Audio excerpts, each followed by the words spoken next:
छठ घाट। जी छठ घाट के जो काम हुआ है, छठ घाट पे हमको लगता है कि लोग बहुत प्रसन्न हैं, बहुत खुश भी हैं। और अपने लोकप्रिय मुख्यमंत्री जी से बस यही निवेदन करूंगा कि जो परियोजनाएं दी गई हैं, आपका आशीर्वाद है जो हम लोगों तक पहुंचा है, लेकिन इतने से हमको लग रहा है कि हम अभी तक सुरक्षित अपने आप को महसूस नहीं कर पा रहे हैं। विद्यालयों में भी बहुत कुछ काम कराना, खेल का मैदान है, बच्चों से संपर्कवाद करना है। पहला विद्यालय था ब्लॉक में मेरी समझ से जो हमने डिजिटल किया था। सबसे ज़्यादा समस्या थी जल भराव, कीचड़, नाली की समस्या। हमारे यहाँ एक रोड थी लालापुर से बद्रीपुरवा के लिए, अगर उस समय अगर हल्की सी बूंदी भी पड़ जाती थी तो हम अगर गाड़ी से जा रहे हैं तो वो गाड़ी क्या हो गया, मुड़ के दूसरे साइड में हो जाती थी। वाईफाई भी देना चाहते हैं, जैसे डिजिटल लाइब्रेरी बनी हमारे पास। मनरेगा के तहत हमारे यहाँ रोज़गार की अगर बात करें तो जब से हमने कार्यभार संभाला है तब से हजारों संख्या में मनरेगा के अंतर्गत काम किए गए हैं, काम के मतलब लाभ पाए हैं। जी, मीटिंग करते हैं, महिलाओं के पास जाते हैं, उनसे बैठ के बातें करते हैं, जो रुचिकर होती हैं उनको आगे करते हैं। और सबसे अच्छी बात यह है कि जब हम किसी चीज़ की कमेटी बनाते हैं, जैसे चाहे हमारे यहाँ पूजा की भी कमेटी बन जाती है, तो उन लोगों की कमेटी में भी महिलाओं की सहभागिता को हम उनसे प्रेरित करते हैं। नहीं रहे हैं क्योंकि सरकारी आंकड़ों में तो दिखता है कि 3140 शौचालय बने हैं, तो उनको जब सरकारी आंकड़ों में दिख रहा है, इसकी वजह से शायद हमको नहीं मिल रहा है। योजनाओं की जानकारी गांव के लोगों तक कैसे पहुंचाई जाती है? मीटिंग करते हैं हमारे यहाँ पंचायत घर पे, मासिक, तिमाही, छमाही जैसे भी एक बैठक होती है, हर पहलू पे भी बात होती है। और हमारा जो पंचायत घर भी है वो भी अच्छा बना हुआ है। हमारे लेखपाल साहब भी आते हैं, वहीं बैठते हैं, और हम भी जाते हैं, बैठते हैं, मीटिंग देते हैं और लोगों को जानकारी भी देते हैं और अलाउंस भी कराते हैं। अगर कोई नई जानकारी अचानक देना है तो हमारे पास साउंड सिस्टम है, उनसे अलाउंस भी करवाते हैं।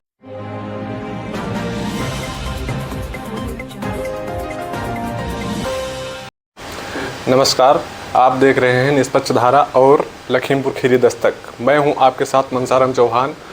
आज हम मौजूद हैं विकास खंड रमिया बेहड़ की ग्राम पंचायत सुजानपुर में, जहां पंचायत में कराए गए विकास कार्यों, सरकारी योजनाओं और ग्रामीणों की समस्याओं को लेकर हम सीधे संवाद करेंगे ग्राम प्रधान से। आइए जानते हैं कि ग्राम पंचायत में अब क्या क्या काम हुए हैं, कौन कौन सी योजनाएं चल रही हैं और आने वाले समय में जनता से क्या उम्मीदें रखनी चाहिए। प्रधान जी का हमारे इस चैनल में हम स्वागत करते हैं। प्रधान जी, अपना परिचय बता दीजिए। नमस्कार, मैं विकास श्रीवास्तव, प्रधान प्रतिनिधि सुजानपुर ब्लॉक रमिया बेहड़ खीरी। प्रधान जी, हम जानना चाहेंगे कि गांव में सड़क, नाली, खड़ंजा और साफ सफाई को लेकर क्या स्थिति है, क्या हाल है, और कोई नया कार्य जो जल्द ही में शुरू हुआ है, अभी पूरा नहीं हुआ, उसके बारे में आप बता दीजिए। देखिए, नाली, खड़ंजा, इंटरलॉक जो है, पहले देखा जाए तो पहले हमारे यहाँ ये चीज़ों की बहुत समस्या थी, लेकिन जब से हम 4 साल से 5 साल से जब से हम कार्यभार संभाले हैं, तब से अब तो हमारे यहाँ लगभग 80% ऐसी स्थितियाँ हो गई हैं जहाँ पे कीचड़ नहीं है और आने जाने में सुविधा है, लोगों को बहुत ही सहूलियत हो गई है। नाली भी हमने काफ़ी करवाया, कम से कम 1000 मीटर तो नाली का निर्माण कराया ही गया है, जिसमें जहाँ जहाँ ज़रूरत थी, ज़रूरत के हिसाब से खंडों में नाली का भी काम कराया गया। जहाँ जल भराव के लिए देखा गया कि ज़्यादा जल भराव है, वहाँ पे नाली की आवश्यकता नहीं हो पा रही है, तो वहाँ पे हमने सोकपिट का भी निर्माण कराया है।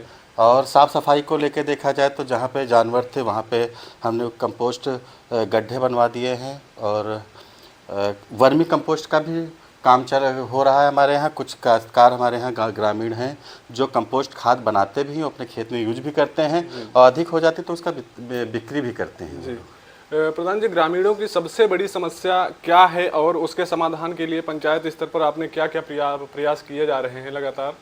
देखिए, हमारे यहाँ गांव में जो सबसे बड़ी समस्या थी वो नदी कटान थी जी। और नदी कटान को लेके अभी आप 2 साल पहले ही जाए हम तो देखते हैं कि नदी का जो रुख था वो हमें लग रहा था कि सुजानपुर हम बचा नहीं पाएंगे शासन की तरफ से, और हम पूरे ग्रामीणों की कहा जा सकता है कि ग्रामीणों की तरफ से एक आंदोलन सा चलाया गया, जिससे आज की तारीख में हमारी अभी 2 परियोजनाएं पास भी हो गई हैं, जो देवी प्रवास से काम चालू होना है, सुजानपुर की चालू होना है। तो मुझे लगता है ये जो सबसे बड़ी समस्या थी हमारे पास वो निपट गई है। अभी एक समस्या ये आती है, जो उस पार थे, नदी के उस पार जो कट के अभी इधर शिफ्ट हुए हैं, उनके पास मतलब रहने के लिए तो जगह हो गई है, लेकिन उनको अभी खेती करने के लिए जगह नहीं है, ज़मीन नहीं है। तो चकबंदी चल रही है, अगर भविष्य में कोई वो मिलता है तो उनकी वो भी समस्या पूरी की जाएगी। जी, कुछ ग्रामीणों का प्रधान जी कहना है कि कागजी कार्रवाई में देरी होते ही ये हो रही है, इस कारण से हमें अच्छे विकास कार्य नहीं मिल पा रहे हैं। इस पर आप क्या कहना चाहेंगे? नहीं, देखिए, इस मामले में तो मैं बिल्कुल सहमत नहीं हूँ, क्योंकि हमारे यहाँ जो चीज़ें होती हैं, मैं खुद इतना एक्टिव रहता हूँ कि कागजी कार्रवाई को मैं ध्यान नहीं देता हूँ। जो चीज़ें आवश्यकता होती है उसकी मैं पूरी तरीके से लगता हूँ और उसको काम करवाता भी हूँ। जी, प्रधान जी, आने वाले समय में ग्राम पंचायत सुजानपुर में कौन से नए विकास कार्य कराने की योजना एवं प्रस्ताव आप बनाए हैं, जिनसे ग्रामीणों को एक उपलब्धि के तौर पे उपहार में दिया जा सके? देखिए, हम जब चुनाव जीते थे, जब मुझे प्रतिनिधित्व करने का मौका मिला था, तो मैंने एक रूपरेखा पूरे पंचायत की तैयार कर रखी थी, जिसमें उस समय की स्थितियाँ ये थी कि नाली की प्रॉब्लम थी, खड़ंजे की प्रॉब्लम थी, इंटरलॉक की समस्या थी। तो जब हम उन चीज़ों को रूपरेखा बनाया तो उसमें करीब 80% हमने काम अपना पूरा कर लिया है, लेकिन अभी 20% ऐसी जगह है जहाँ पे अभी हम इंटरलॉक नहीं लगा पाए हैं, खड़ंजा नहीं लगा पाए हैं। तो उन चीज़ों को तो हमको देखना ही है। जी जी, बिल्कुल। फिर दूसरी बात यह है कि अभी बहुत चीज़ें हैं, अभी हर व्यक्ति को हम व्यवसाय से भी जोड़ना चाह रहे हैं। जी। कि अगर हम जैसे कंपोस्ट खाद का एक हमने वो किया था, तो जिसमें कुछ हमारे काश्तकार अभी लगे हुए हैं जो कंपोस्ट खाद बनाते हैं, बिक्री भी करते हैं और खुद को प्रयोग करते हैं। उस टाइप से अभी कुछ योजनाएं रहेंगी, जैसे जो भी सरकार हमको सुविधा देगी उससे हम वो करेंगे। और नए कामों में अगर देखा जाए तो जैसे हमारे यहाँ छठ घाट, जी, महिलाओं के लिए, पूर्वांचल के लोग, हमारे यहाँ पूर्वांचल का एक बहुत बड़ा वर्ग हमारे पंचायत में रहता है, जी, जो छठ, उनके जो सबसे बड़ी पूजा होती है छठ पूजा, छठ माता पूजा, अभी हमने बनवाया है छठ घाट। और वहाँ उसका सौंदर्यीकरण भी बहुत अच्छा करवा दिया है। अब अंत्येष्टि स्थल का काम चल रहा है हमारा, लगभग 90% हो गया है, 10% बाकी रह गया है। ऐसे अभी बहुत बड़े कार्य करने हैं आगे भविष्य में। जी, सरकारी योजनाओं जैसे प्रधानमंत्री आवास योजना को लेकर अभी हाल ही में शुरू हुए सर्वे में आपके ग्राम पंचायत के अंदर कितने ऐसे पात्र लोगों के आवास सर्वे किए गए हैं जो चुनाव के कार्यकाल समाप्त होने के पहले उनको आवास उपलब्ध कराने की कोशिश की जा रही है? देखिए, हमारे यहाँ जो प्रधानमंत्री आवास सर्वे हुआ है, लगभग 1450 आवासों का सर्वे हुआ है। कोशिश ये रही है कि हर एक गरीब वर्ग जिसके पास छत नहीं है और उसको छत मिले, और वो भी बिना किसी उसके कमीशन के। हमारा बिल्कुल निष्पक्ष रहा है, और मैं डोर टू डोर गया हूँ, घर पे भी गया हूँ, और मेरे लोग भी गए हैं, जो निष्पक्ष और एकदम से स्वच्छ सर्वे कराया गया है। करीब 1400-1450 का आवास का सर्वे हुआ है। अब चुनाव से पहले देखते हैं गवर्नमेंट कितना दे देती है जो लाभ पा जाए, क्योंकि अब ये इतना ज़रूर विश्वास है कि 1450 हुए हैं तो उनको आवास ज़रूर मिलेगा। शौचालय और पेंशन राशन कार्ड के लाभ को क्या सभी पात्र लोगों के प्रति पाने में आप सक्षम हो रहे हैं या कोई कमियां आ रही हैं? जी नहीं, उसके लिए हमने अभी एक सर्वे कराया था अपने ग्राम पंचायत में जी। तो उनकी एक हमने लिस्टिंग की है कि जिसमें कितने हमारे यहाँ 60 साल के ऊपर के लोग हैं और कितने लोगों को शौचालय मिला है, कितने लोगों को शौचालय नहीं मिला है। क्योंकि शौचालय का जो गवर्नमेंट का जो था हमारे कार्यकाल में, शौचालय एक आधा आया है। इससे पहले जो था वो आया था, लेकिन वो उसमें क्या हुआ, कैसे हुआ, हम नहीं बता सकते हैं। बट हमने एक सर्वे कराया जिसमें 60 साल से जो पेंशन पा रहे हैं, दिव्यांग हमारे पंचायत में कितने हैं और कितने लोग उसमें से पेंशन पा रहे हैं, कितने लोग नहीं पा रहे हैं। हमारे यहाँ वृद्ध व्यक्ति कितने हैं, इसमें से कितने लोग पेंशन पा रहे हैं, कितने लोग नहीं पा रहे हैं, उनकी एक सारी हमने सूची बनाई है, जिसमें से लगभग 70% मान के चलते हैं कि वो वृद्धा पेंशन वाले पा रहे हैं। 30% जो रह गए हैं उन पर हमारा काम चल रहा है। हमारे लोग जा रहे हैं, उनसे कागज़ लेके उनका वृद्धा पेंशन बनवाने का कार्य कर रहे हैं। जी, आपके ग्राम पंचायत में कितने गांव आते हैं? हमारे ग्राम पंचायत में लगभग करीब 22 गांव आते हैं, और आबादी अगर 2013 के हिसाब से देखा जाए तो 2011 के हिसाब से देखा जाए तो 13,000 कुछ आबादी है। बट हमको लग रहा है कि करीब समथिंग 17-18 हज़ार के आसपास में आबादी है। वोटर कितने होंगे? वोटर करीब पिछले इलेक्शन के हिसाब से करीब 9,500 वोटर था। अब इस बार बढ़ के 10-10.5 ज़रूर हुआ होगा। जब आप प्रधानी का चुनाव जीते थे उस टाइम पे आपको कितना मत प्राप्त हुआ था? उस समय जो चुनाव हुआ था 7200 का वोट का आसपास हुआ था, जिसमें 4,000 कुछ वोट हमको मिली थी। 22 या 2300 कुछ विपक्ष को मिला था, कुछ इनवैलिड वगैरह थे। प्राथमिक विद्यालय, आंगनबाड़ी, स्वास्थ्य की जो सुविधा है उसके लिए क्या कदम? ये तो मेरा मेन उद्देश्य ही था। जब मैं चुनाव जीता था तो ये मेरा पहला था कि मैं जब जीतूंगा या मुझे सत्ता, हमारी जनता अगर हमको सत्ता देती है तो मैं सबसे पहले क्या करूंगा, मेरी प्रायोरिटी थी। प्रायोरिटी में मैं स्वास्थ्य केंद्र, मेरा स्वास्थ्य केंद्र बराबर खुलता है जहाँ CHO आती हैं और हफ्ते में 6 दिन मतलब संडे को छुट्टी रहती है, बराबर कंटिन्यू बैठती हैं। स्वास्थ्य के मामले में, खेल के मामले में हमने हर विद्यालय में, प्राइमरी स्कूल हमारे यहाँ संविलियन विद्यालय और प्राइमरी विद्यालय हमारे यहाँ लगभग 8-9 विद्यालय हैं। हर विद्यालय में मेरा ये उद्देश्य है कि सब विद्यालयों में मेरा खेल का मैदान होना चाहिए, जिसमें से लगभग 4-5 स्कूलों में मैंने खेल का मैदान कंप्लीट करवा दिया है। कुछ बच्चे हैं, अगर अवसर मिलता है तो वो भी कराए जाएंगे। बाकी सार्वजनिक स्थानों का भी सौंदर्यीकरण हमने करवाया है। प्राथमिक विद्यालयों में बच्चों की संख्या पर्याप्त जी पर्याप्त है, और कुछ ऐसे विद्यालय हैं जो अभी हमारे प्राइज़ भी मिला, जैसे हम भी खुद टीचर हैं और 50 विद्यालय में हम पढ़ाते हैं। 50 विद्यालय को स्कूल ऑफ द वीक से भी सम्मानित किया गया है। बाकी वहाँ के जो बच्चे हैं, आप स्कूल टाइम में जाएंगे तो वहाँ आपको स्टैंड दिखेगा, तो ये बता रहा है कि ये प्राइवेट से कम नहीं है। जी। पात्र लाभार्थियों का चयन किस प्रक्रिया से किया जाता है? पात्र मतलब जैसे कोई पात्र लाभार्थी है, जैसे नहीं, पात्र अगर हम आवास का मानक देखते हैं तो उसका पात्रता अलग होती है। जैसे ये वृद्धा पेंशन या विधवा पेंशन देखते हैं तो उसका मानक अलग होता है। अगर हम आवास का देखते हैं तो उसकी एक कैटेगरी थी हमारी, उसका पक्का मकान ना हो, उसके पास मोटरसाइकिल ना हो, ऐसे कई पात्रता के श्रेणी आते हैं जिसमें उनको तय किया जाता है कि कौन पात्र है कौन नहीं है। आपने अपने कार्यकाल में कितना शौचालय बांटा होगा? मेरे कार्यकाल में तो बहुत कम शौचालय हैं, बहुत ज़्यादा होगा तो 2, 4, 5 आ गए होंगे। मेरे कार्यकाल में शौचालय नहीं आए हैं। तो क्या आपका शौचालय बन चुका है? नहीं, शौचालय जो आए हैं वो बने, ऑनलाइन कराया गया, लेकिन ऊपर से शासन से हमको लग रहा है इतना ज़्यादा नहीं था जो बनाया जा सके। पूर्व में इससे पहले 3140 शौचालय बनाए जा चुके हैं।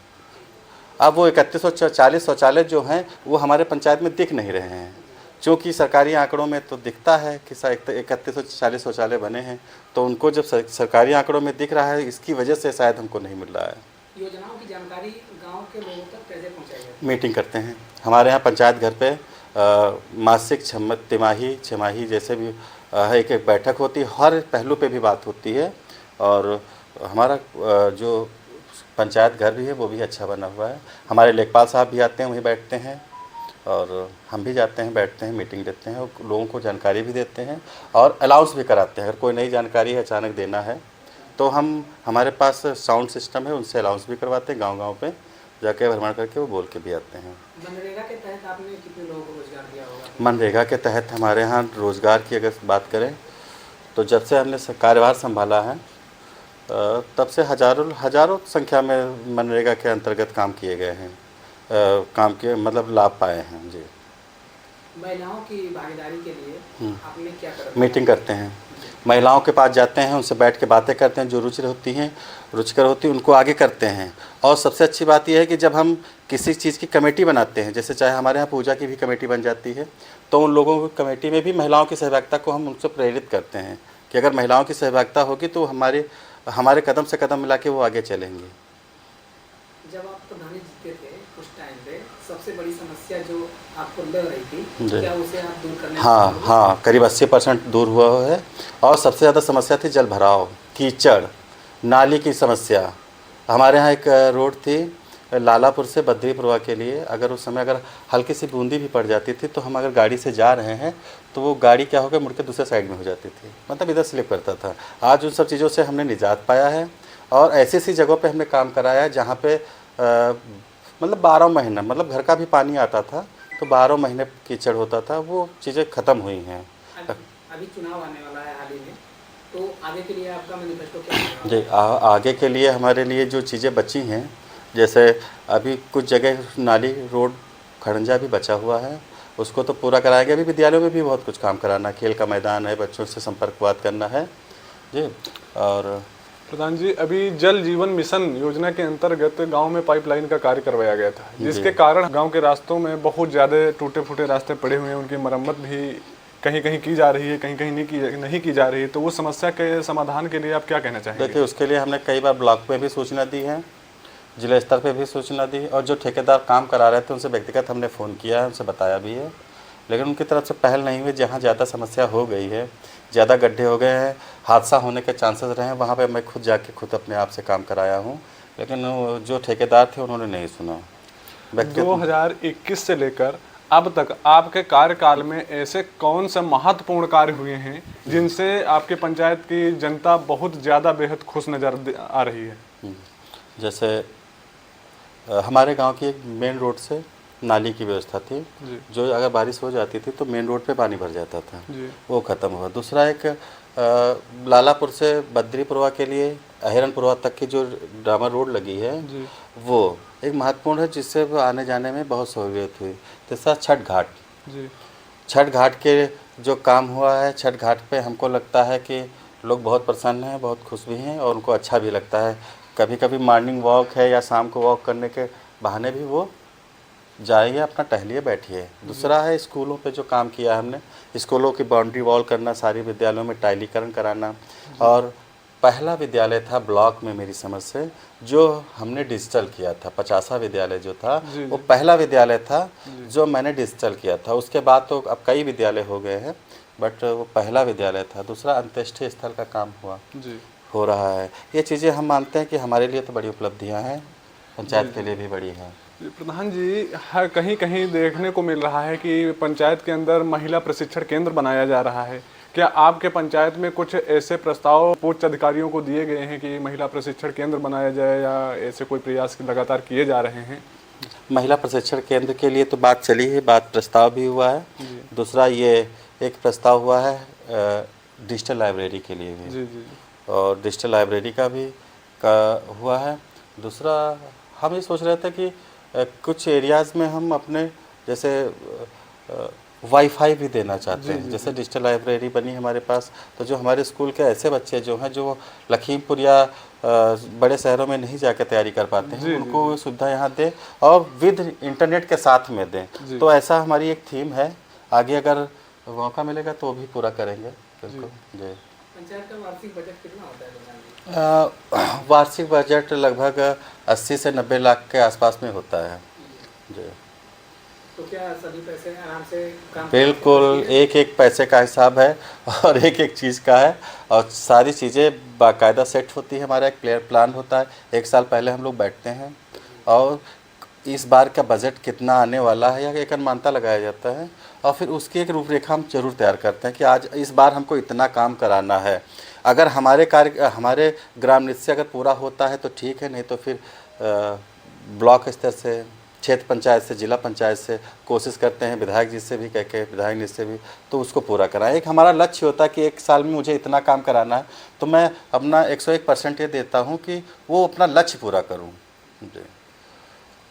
बाढ़ की समस्या से निजात पाने के लिए आप हमारे चैनल के माध्यम से प्रदेश के यशस्वी मुख्यमंत्री योगी आदित्यनाथ जी से क्या कहना चाहेंगे कि आपके गांव को कटान से रोका जा सके और हर समस्या का निजात मुख्यमंत्री जी के द्वारा करवाया जा सके? मैं अपने लोकप्रिय मुख्यमंत्री जी से बस यही निवेदन करूंगा कि जो परियोजनाएं दी गई हैं, आपका आशीर्वाद है जो हम लोगों तक पहुंचा है, लेकिन इतने से हमको लग रहा है कि हम अभी तक सुरक्षित अपने आप को महसूस नहीं कर पा रहे हैं।